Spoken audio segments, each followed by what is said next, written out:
અલનીનોની અસર વચ્ચે ગુજરાત છ સિસ્ટમથી ઘેરાયું। હવામાન વિભાગની તાજા 2 તસવીરથી આખું ગુજરાત એલર્ટ પર। બંને મેપ હવામાનની જે આગાહી છે, વરસાદની જે આગાહી છે, અનુમાન છે, એને લઈને ગુજરાતને રેડ વોર્નિંગ ઝોનમાં મૂકે છે। અલગ અલગ વિસ્તારમાં ભારેથી અતિ ભારે વરસાદ થઈ શકે છે। એક સાથે એક કરતાં વધારે ટ્રફ બનેલા છે।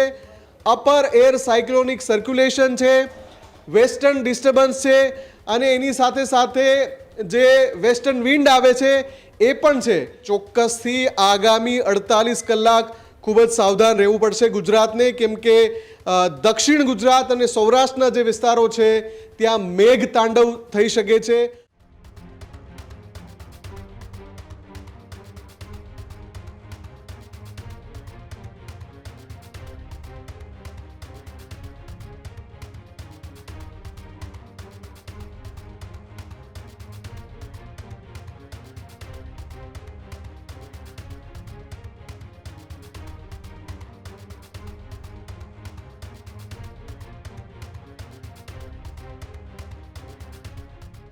જે રીતના ગુજરાતની અંદર મેઘ તાંડવ જોવા મળી રહ્યું છે, દક્ષિણ ગુજરાતથી લઈને કચ્છ સુધી તમામ જગ્યાએ મેઘ મહેર છે તે જોવા મળી રહી છે।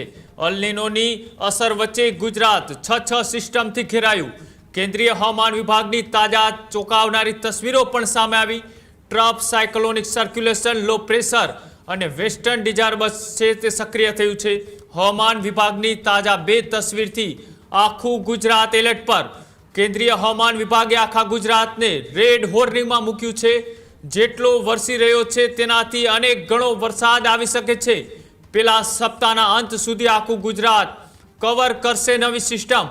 અડધા ભારતને ઘેરતી વાદળો સાથેની આ સિસ્ટમ ગુજરાત તરફ આગળ વધી રહી છે, ત્યારે ગુજરાતના મોટા ભાગના જિલ્લામાં વરસી શકે છે અતિભારે વરસાદ।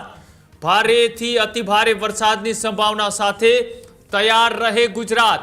ગુજરાત ઉપર જે રીતના એક સાથે છ સિસ્ટમો અત્યારે સક્રિય થઈ છે, અને તેની વચ્ચે દક્ષિણ ગુજરાતથી લઈ અને દરિયાઈ કાંઠાના કચ્છ સુધીના વિસ્તાર સુધી આખા ગુજરાતને આ અઠવાડિયાના અંત સુધીની અંદર મેઘરાજા છે તે ધમરોળે તેવી પણ અત્યારે સંભાવનાઓ વ્યક્ત કરવામાં આવી રહી છે। જે રીતની એ તસવીરો સામે આવી રહી છે, થોડા દિવસો પહેલાની એ તસવીરોની અંદર કંઈક અલગ ચિત્ર બતાવવામાં આવતું હતું, અલગ દ્રશ્યો સામે આવતા હતા।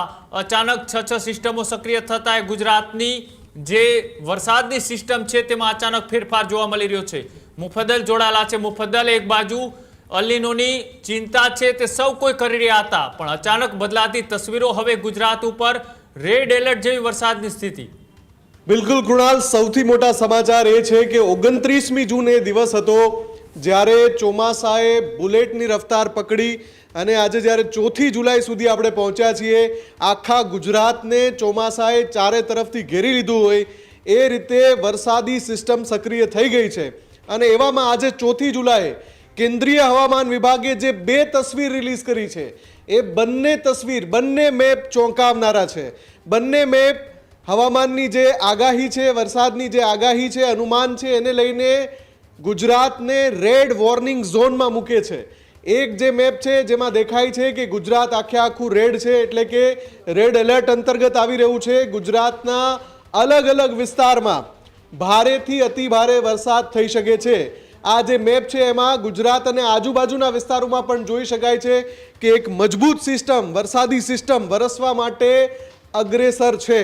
બીજી તરફ જે વાદળો સાથેનો જે સેટેલાઇટ મેપ IMDએ રિલીઝ કર્યો છે, એમાં સ્પષ્ટપણે દેખાય છે કે એ જે મેપ છે એમાં ગુજરાત પર અત્યારે જે વાદળો છે એના કરતાં 4 ગણા વધારે વાદળો સાથેની સિસ્ટમ ગુજરાતની નજીક છે, એટલે કે આગળ વધી રહી છે। અને એની ઉપરાંત રેરેસ્ટ ઓફ રેર એ ટાઈપની ઘટના પણ બની રહી છે, કેમ કે એક સાથે એક પ્રદેશને 6 અલગ અલગ સિસ્ટમ ઘેરી રહી હોય અને 6 અલગ અલગ સિસ્ટમ એક સાથે વરસાદ લાવે એ પ્રકારની સ્થિતિ સર્જી રહી હોય એવું જવલ્લે જોવા મળતું હોય છે, અને એ અત્યારે થઈ રહ્યું છે। એક સાથે એક કરતાં વધારે ટ્રફ બનેલા છે, અપર એર સાયક્લોનિક સર્ક્યુલેશન છે, વેસ્ટર્ન ડિસ્ટર્બન્સ છે, અને એની સાથે સાથે જે વેસ્ટર્ન વિન્ડ આવે છે એ પણ છે। એટલે આ બધી જ જે વસ્તુઓ એક સાથે બની રહી છે એક નહીં 6 સિસ્ટમ ગુજરાતને અલગ અલગ દિશામાંથી ઘેરી રહી છે અને ગુજરાત પર જે તમે વાદળો જોઈ રહ્યા છો અત્યારે જે સેટેલાઇટ ઇમેજમાં દેખાય છે એ વાદળો ગુજરાતને તરબોળ કરવા માટે આગળ વધી રહ્યા છે. ચોક્કસથી આગામી 48 કલાક ખૂબ જ સાવધાન રહેવું પડશે ગુજરાતને, કેમ કે દક્ષિણ ગુજરાત અને સૌરાષ્ટ્રના જે વિસ્તારો છે ત્યાં મેઘ તાંડવ થઈ શકે છે. અત્યારે પણ જે વરસાદ વરસી રહ્યો છે એમાં પણ હજુ વધારે ઉમેરો થાય એ પ્રકારનો વરસાદ વરસી શકે છે. 48 કલાક સુધી લગાતાર વરસાદ વરસી શકે છે. ખૂબ મોટા પાયે આંકડાઓ જોવા મળશે. ક્યાંક ક્યાંક આ વરસાદ તારાજી પણ સર્જી શકે છે. એટલે 48 કલાક માટે ગુજરાતે સાવધાન રહેવું પડશે. જે ગુજરાતનું જે વ્યવસ્થાપન તંત્ર છે એ પણ એલર્ટ છે. સ્ટેટ ઇમરજન્સી કંટ્રોલ સેન્ટર છે એની નજર પણ આ સિસ્ટમ પર છે, જે સિસ્ટમ ગુજરાતને ઘેરવા આગળ વધી રહી છે. અને એનડીઆરએફની ટીમ પણ સજ્જ કરી દેવામાં આવી છે.